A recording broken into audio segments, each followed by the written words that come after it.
Di bisnis itu bukan cuma soal ada uang atau enggak. Mungkin uang banyak di rekening, jualan juga jalan. Tapi belum tentu kita itu benar-benar untung. Bisa jadi kita lagi nombok tanpa sadar, atau sebaliknya. Kelihatannya itu biasa aja, padahal bisnis lagi naik. Masalahnya, tanpa sistem kita tuh nggak benar-benar tahu tentang kondisi bisnis kita. Kita ini lagi untung atau rugi. Aset kita sebetulnya nambah atau berkurang. Dan uang yang masuk itu sehat atau cuma numpang lewat. Nah, di video awal ini kita akan membuat seri panjang terkait gimana sih ERP Next membantu bisnis kita, terutama di bagian akunting.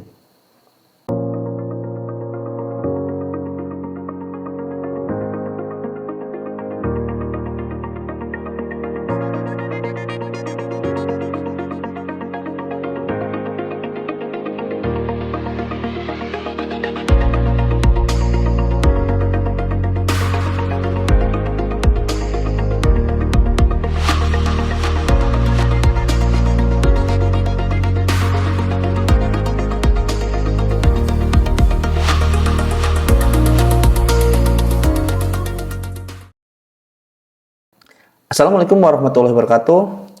Nama saya Ramdhani dari Software. Kita adalah perusahaan di bidang konsultan ERP, spesialis di ERP Next.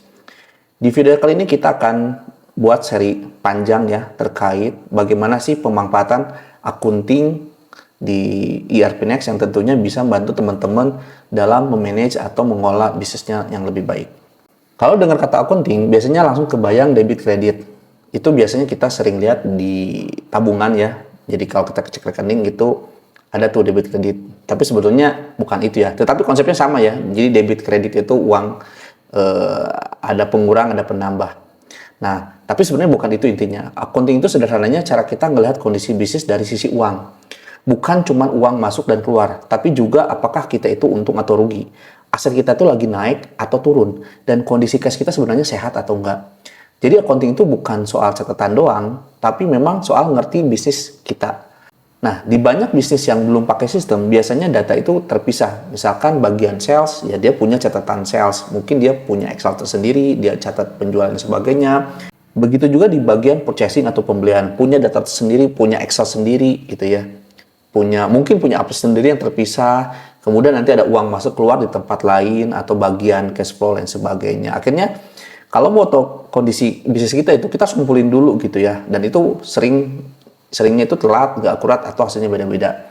Itu pun terjadi di klien kita ya. Jadi ada salah satu klien kita yang dia ya terpisah. Walaupun secara digitalisasi sebenarnya udah digital ya, menggunakan Excel atau spreadsheet. Tapi ketika mau reconcile, mau konsolidasi, itu tuh hampir butuh 2 bulan untuk bikin laporan keuangan gitu ya. Bayangin, tanpa sadar jangan-jangan kita tuh rugi gitu ya 2 bulan kemudian gitu kan, ternyata memang uang masuk tapi uang lewat doang gitu kan, atau misalkan ternyata yang kita jual di atas HPP misalkan ya, di bawah HPP gitu, itu kan ya ngeri-ngeri sedap juga gitu. Artinya bahwa akunting itu memang udah jadi bagian dari perusahaan untuk melihat apakah bisnis itu maju atau enggak, bisnis itu berjalan baik atau enggak, sehat atau enggak, kayak gitu.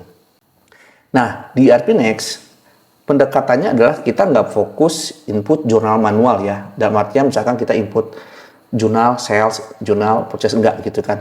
Tapi fokusnya itulah ke aktivitas bisnis. Contoh misalkan, kita mau jual barang ya, barang simple lah, langsung jadi invoice. Maka kita bikin sales invoice. Nah, maka sistem otomatis itu akan mencatat pendapatan dan piutang. Begitu juga ketika kita melakukan pembayaran atau terima pembayaran, maka di situ akan tercatat atau akan menjurnal secara otomatis, kas bertambah, piutang berkurang. Ketika kita beli barang, stok bertambah karena stok ini punya nilai ya, punya nilai dan hutang pun tercatat. Artinya semua aktivitas bisnis itu langsung otomatis tercatat ke akunting. Jadi bukan kita yang ngejar laporan, tapi laporan yang terbentuk sendiri dari aktivitas kita. Jadi salah satu manfaat terbesar di sejenis ERP ya atau akunting seperti ini adalah kita itu sebenarnya tidak perlu membuat laporan sendiri gitu ya. Karena ketika orang purchases melakukan transaksi, orang sales melakukan transaksi, maka otomatis sebetulnya laporan kayak profit and loss, balance itu udah otomatis kebuat gitu ya.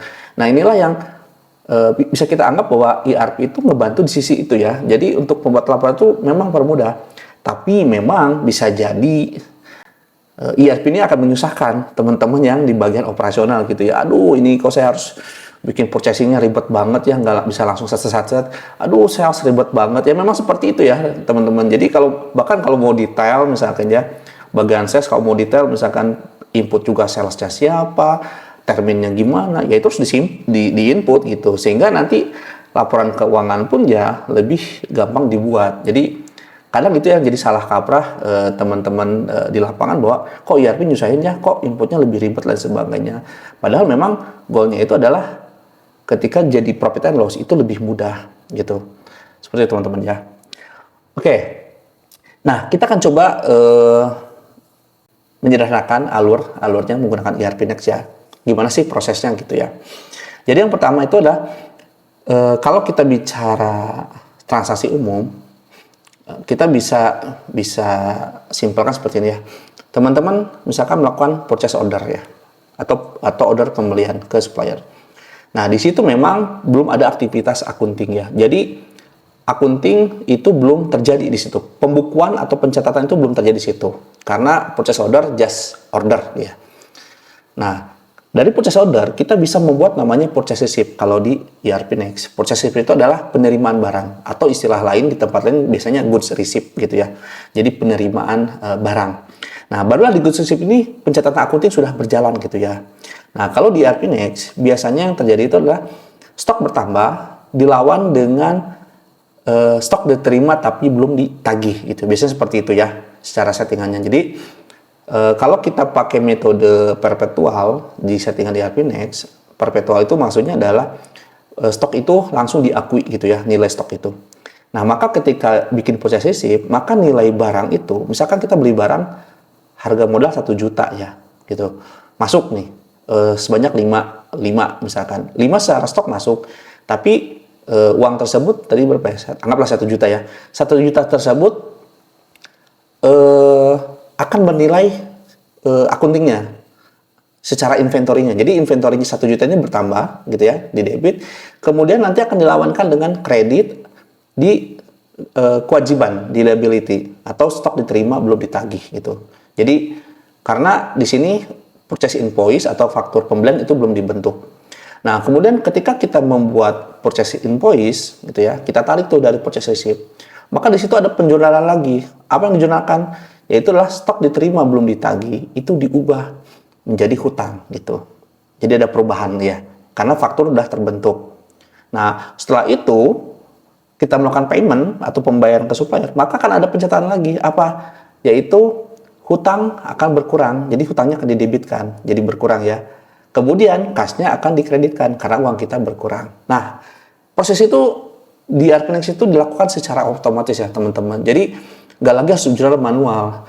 Jadi teman-teman ya divisi purchasing, accounting atau bagian finance biasanya ya udah melakukan aktivitas biasa. Maka nanti secara laporan keuangan pun akan terlihat. Jadi nanti kalau kita cek di profit and loss itu akan kelihatan ya, karena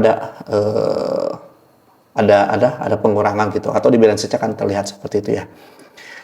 Nah, dari semua proses tadi kita bisa langsung lihat laporan secara utuh ya, baik itu profit and loss-nya, balance sheet, cash flow. Tentunya yang tadi juga diikuti dengan sales ya teman-teman ya. Jadi teman-teman lakukan purchase, aktivitas purchase, begitu juga aktivitas sales, maka profit and loss, balance sheet, dan cash flow itu akan betul-betul otomatis tercreate gitu ya. Nanti tinggal kita sisanya. Maksud sisanya apa? Misalkan butuh pembelian ATK misalkan. Nah, itu nanti akan ada jurnal manual ya. Karena itu tidak dilakukan di purchasing.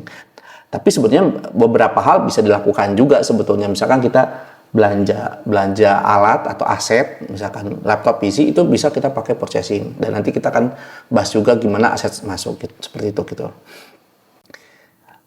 Baik, jadi gambaran besarnya seperti itu ya teman-teman.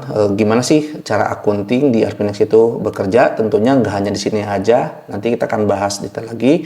Tapi intinya adalah banyak bisnis bukan gagal karena nggak ada penjualan ya, tapi karena nggak tahu kondisi keuangannya sendiri. Jadi make decision itu nggak pakai feeling gitu kan. Make decision itu nggak pakai feeling, tapi memang harus based on data. Dengan ERP Next tentunya kita bisa melihat kondisi real kita dan kita bisa buat keputusan lebih cepat. Nah, di video berikutnya kita akan bahas salah satu bagian penting di accounting, yaitu chart of accounts. Ya, ini fondasi dari semua laporan keuangan karena ini yang akan biasanya di setup awal gitu ya. Jadi kalau ini bisanya ngaco atau misalkan ya nggak tepat, kedepannya itu biasanya akan sulit ya kalau misalkan diubah dan sebagainya. Jadi nanti kita akan bahas gimana sih chart of account di ERP Next. Oke, sekian video ini, mudah-mudahan bermanfaat. Sampai ketemu di video selanjutnya.